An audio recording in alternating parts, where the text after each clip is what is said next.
Assalamualaikum warahmatullahi wabarakatuh. Halo teman-teman, di sini saya Dwi Nuryani dari kelas Hukum C Taruna Madya akan membahas bedah buku terkait salah satu bab dari buku, yaitu yang berjudul Kebijakan Izin Tinggal Terbatas atau ITAS bagi warga negara asing selama masa pandemi COVID-19 di Indonesia.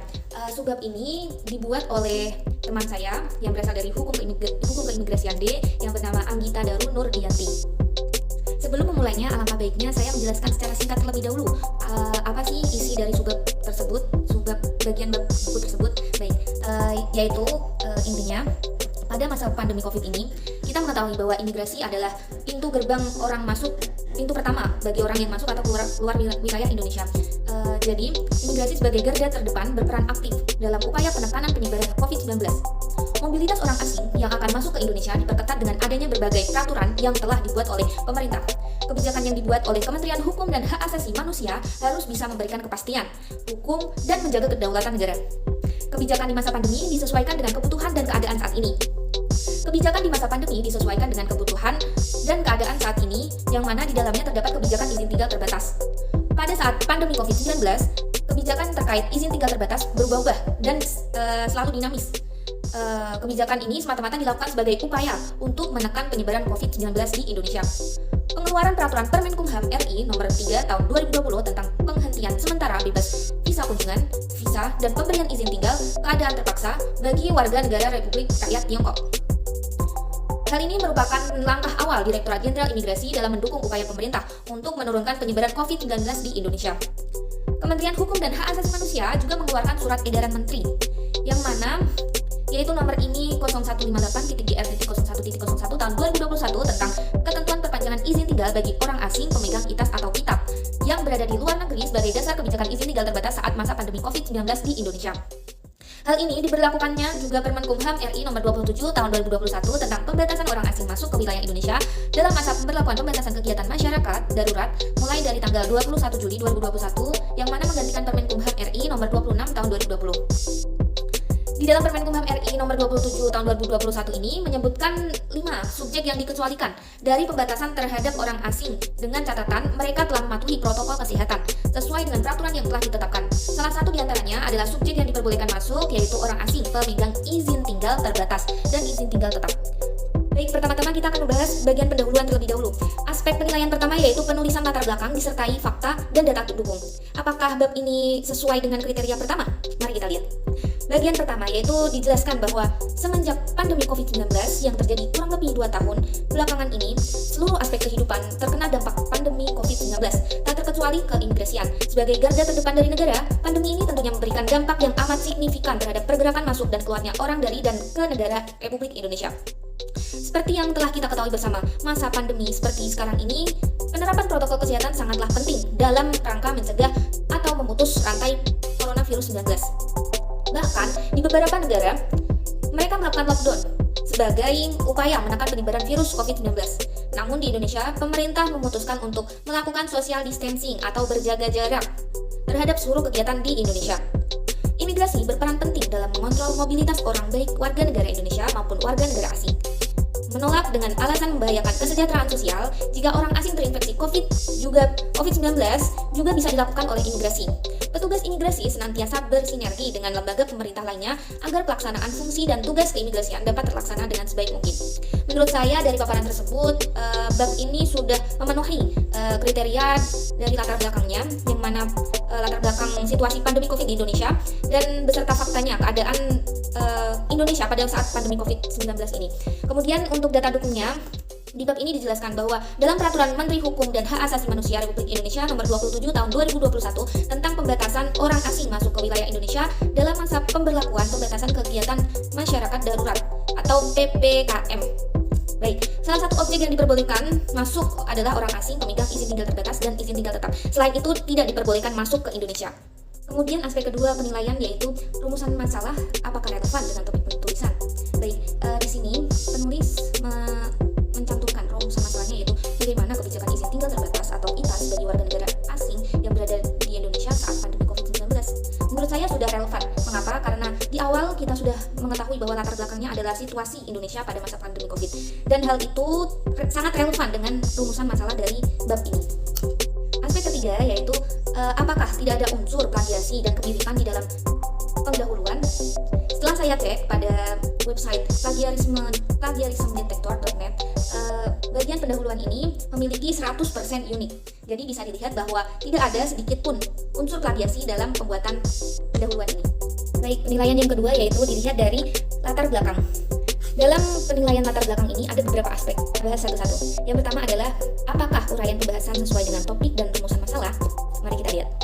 Pada rumusan masalah bab ini disebutkan bahwa bagaimana kebijakan izin tinggal terbatas atau ITAS bagi warga asing yang berada di Indonesia saat pandemi COVID-19. Pada pembahasan disebutkan bahwa ada beberapa dasar hukum yang dikeluarkan oleh Kementerian Hukum dan Hak Asasi Manusia dalam mengatur kebijakan izin tinggal terbatas atau ITAS. Yang mana yaitu pertama, Permenkumham nomor 3 tahun 2020 tentang penghentian sementara bebas visa kunjungan, visa dan pemberian izin tinggal keadaan terpaksa bagi warga negara Republik Rakyat Tiongkok atau RRT sebagai strategi awal yang dilakukan oleh Kementerian Hukum dan Hak Asasi Manusia dalam upaya pencegahan penyebaran virus COVID-19. Yang kedua yaitu Peraturan Permenkumham RI nomor 26 tahun 2020 tentang visa dan izin tinggal dalam masa adaptasi kebiasaan baru. Dijelaskan pada pasal 2 ayat 2, orang asing pemegang visa dan atau izin tinggal yang sah dan berlaku dapat masuk ke wilayah Indonesia melalui tempat pemeriksaan imigrasi tertentu setelah memenuhi protokol kesehatan. Perlu diingat ya, pada TPI tertentu atau tempat pemeriksaan imigrasi tertentu. Ini pada masa adaptasi new normal. Lalu ada pembaruan lagi dasar hukum, yaitu Surat Edaran Menteri Hukum dan Hak Asasi Manusia nomor M.HH.GR.02.07 tahun 2021 tentang ketentuan visa, tanda masuk dan izin tinggal keimigrasian dalam masa pemberlakuan pembatasan kegiatan masyarakat darurat coronavirus disease 19. Pada bab ini ada sedikit kekeliruan ya dalam penulisan. Di sini ditulis bahwa coronavirus disease 2019. Padahal peraturan ini dikeluarkannya pada 2021. Mengapa di belakang 2019? Mungkin maksudnya itu coronavirus disease 19. Jadi dihilangin aja angka 20-nya di depan itu. Jadi langsung 19. Baik. Pada surat edaran tersebut berisikan bahwa beberapa kebijakan izin tinggal terbatas bagi warga negara asing yang berada di Indonesia, yaitu pertama, bagi pemegang ITAS yang tidak dapat diperpanjang wajib memperoleh persetujuan visa. Yang kedua, pemegang ITAS yang akan mengajukan visa wajib melakukan EPO atau Exit Permit Only. Yang ketiga, pengajuan izin tinggal baru melalui permohonan visa harus dilakukan sebelum izin tinggalnya berakhir. Dalam hal orang asing overstay kurang dari 60 hari wajib menyelesaikan pembayaran biaya beban sebelum pengajuan visa. Yang keempat, yaitu pemberian izin tinggal baru tidak dihitung overstay sepanjang permohonan visa diajukan sebelum izin tinggal sebelumnya berakhir. Tahu kan?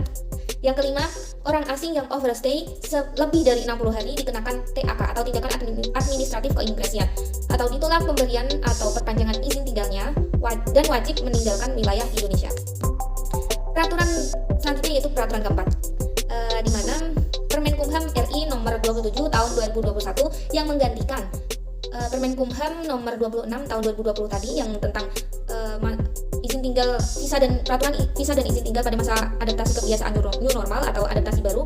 Di sini dilakukan pembaharuan, yaitu Permenkumham RI nomor 27 tahun 2021 tentang pembatasan orang asing masuk ke wilayah Indonesia dalam masa pemberlakuan pembatasan kegiatan masyarakat darurat atau PPKM darurat. Dalam Permenkumham ini tertera pada pasal 2 ayat 3, yaitu pembatasan sebagaimana dimaksud dikecualikan terhadap subjek pertama, orang asing pemegang visa diplomatik dan visa dinas. Kedua, orang asing pemegang izin tinggal diplomatik dan izin tinggal dinas. Yang ketiga, yaitu orang asing pemegang izin tinggal terbatas dan izin tinggal tetap. Keempat, orang asing dengan tujuan kesehatan dan kemanusiaan. Dan yang kelima dan sekalian terakhir yaitu awak alat angkut yang datang dengan alat angkutnya. Selanjutnya aspek penilaian kedua yaitu apakah pembahasan disertai dengan fakta dan data dukung. Menurut saya belum, karena saya belum menemukan dan tidak menemukan fakta serta data dukung dari penjelasan beberapa dasar hukum yang telah dikeluarkan oleh Kementerian Hukum dan Hak Asasi Manusia.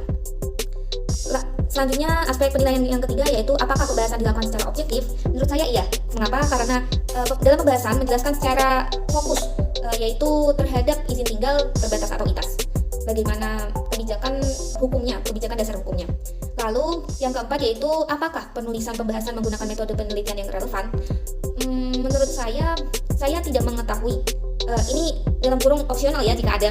Dan di sini selama saya membaca bab ini, saya tidak menemukan bagaimana bentuk metode penelitian yang telah dilakukan oleh penulis. Jadi menurut saya tidak ada pembahasan terkait metode penelitian tersebut. Dan seumpama ada, menurut saya metode penelitiannya yaitu termasuk dalam kategori metode penelitian normatif karena bersumber pada dasar hukum yang berlaku. Aspek penilaian latar belakang selanjutnya yaitu apakah penulisan pembahasan menggunakan teori yang relevan. Dalam hal ini opsional ya jika ada. Dan saat saya membaca pada artikel tersebut dan bab tersebut tidak terdapat teori yang menjelaskan kebijakan pemberian ITAS pada masa pandemi.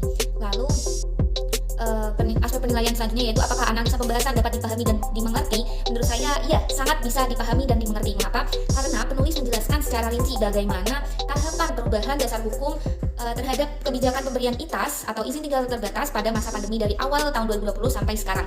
Selanjutnya yaitu aspek penilaiannya apakah tidak ada unsur plagiasi atau kemiripan dalam pembahasan.